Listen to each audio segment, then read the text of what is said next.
A ansiedade faz parte do ser humano. Não tem ser humano sem ansiedade. Se ele tiver sem ansiedade nenhuma, ele está doente. Como se ele estiver com ansiedade em demasia.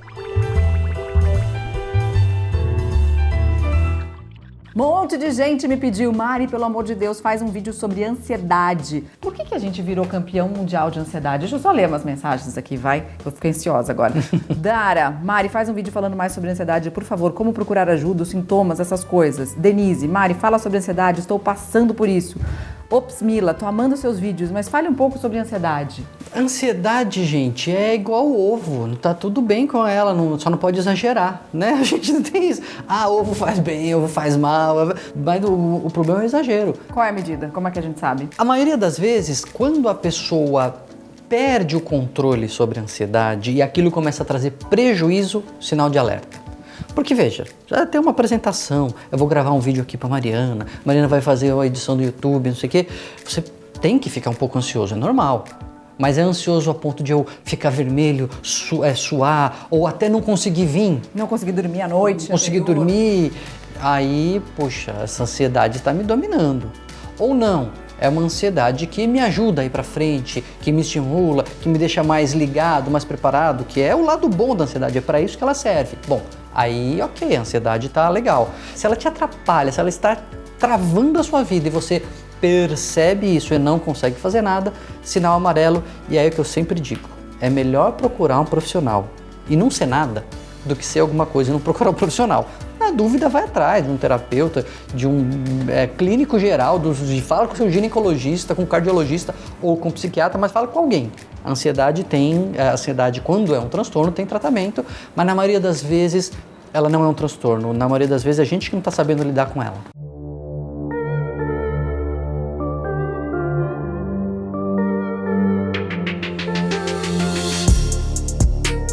Ansiedade virou desculpa. Outro dia eu estava numa entrevista junto com o Luiz Pondé e ele estava me falando da experiência dele como professor universitário, ou seja, ele falou assim, há 25 anos eu dou aula para alunos da mesma idade. Há 25 anos eu envelheço e os meus alunos têm a mesma idade. Então eu percebo a diferença desse jovem que hoje tem ali na faixa dos 20 e 22 e que hoje lida com a ansiedade de uma maneira completamente diferente. Ele falou assim, outro dia um aluno chegou para mim e falou assim, professor, eu não posso fazer a prova hoje porque meu remédio para ansiedade acabou. Virou desculpa a ansiedade? Tudo pode ser desculpa e tudo pode ser sério. Eu sou muito contra discursos geracionais, sobretudo de professor. Eu também dou aula e o que acontece?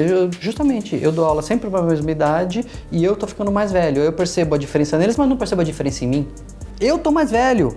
O nosso referencial também vai mudar. O nosso referencial muda, o gap, o degrau, o abismo entre a geração vai aumentando. Não são só eles que estão mudando, a gente também fica mais intolerante e a gente tem um viés de interpretação que a gente olha para trás e a gente não se vê como a gente era. A gente se vê com o olhar de hoje. Eu não era assim. Não era o caramba, pergunta pro seu professor como é que você era.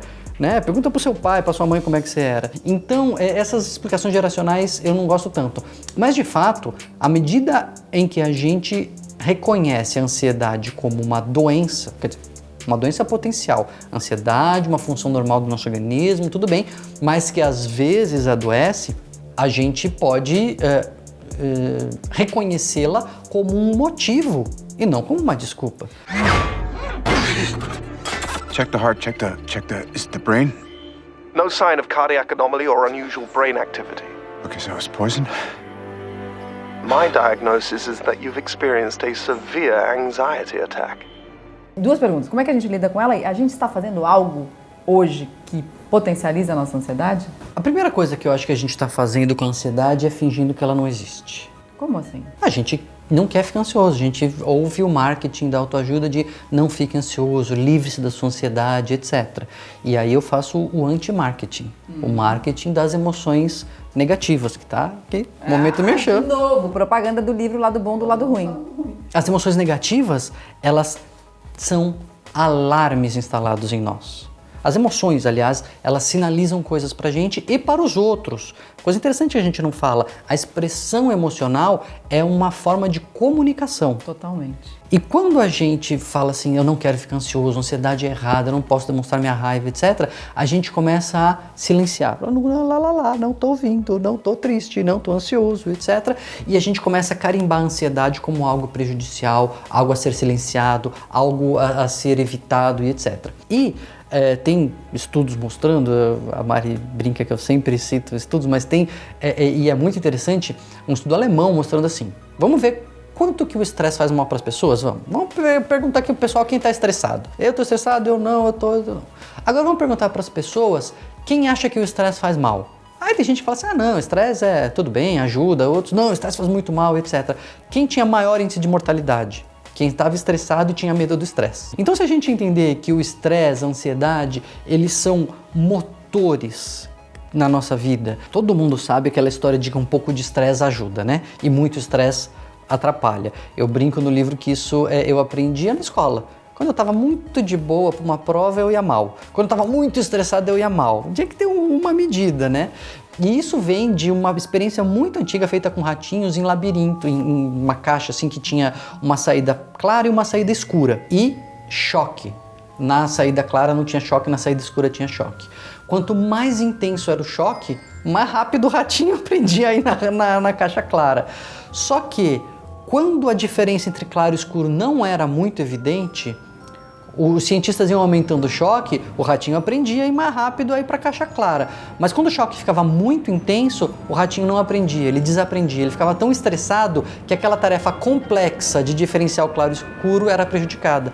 Hoje em dia a gente só tem tarefa complexa. Hoje em dia o nosso trabalho é intelectual, o nosso trabalho é prestar atenção, é responder e-mail, é fazer planilha. Não, e nossas interações sociais, elas se tornaram muito mais complexas, porque antigamente a gente tinha um ciclo de pessoas que se relacionavam com a gente que era um ciclo pequeno. Exato. Hoje em dia você tem um ciclo que é um ciclo do seu convívio aqui, no tete-a-tete, olho no olho, mas você tem um ciclo de convivência nas redes sociais, em todas as redes que você faz parte, muito maior. E essas relações são exponenciais. Não, e até profissional, porque pensa lá atrás, antes da urbanização, você vendia para um cara que você conhecia e comprava de quem você conhecia. Hoje você está no seu emprego, você está negociando com gente do mundo que você não sabe, nunca viu, nunca falou e tal. Então, quando a gente fica mais estressado, como as nossas tarefas são complexas, a gente tem prejuízo.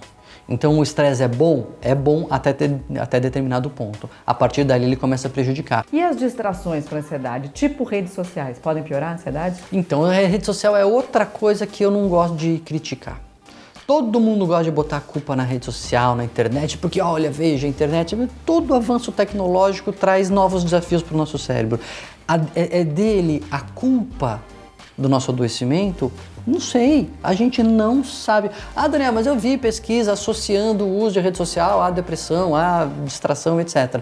Então, está associando, não está dizendo que é uma causa outra. Para ver, a pessoa mais distraída acaba se envolvendo mais com a rede social justamente por ser distraída, e não o contrário. Então, não tem estudos com relação a isso, e eu acho rede social, internet, toda a tecnologia, eu acho que é uma ferramenta. A gente pode usar para bem e a gente pode usar para mal. Se a gente usar mal, a gente vai ter más consequências, claro. Se a gente usar bem, para levar informação de qualidade, todo mundo vai ficar melhor. A gente esquece de falar, mas é sempre bom falar. Se inscreve no canal, clica aqui no sininho para você receber notificações dos próximos vídeos. E se inscreve no canal do Dr. Daniel também. Daniel Martins de Barros.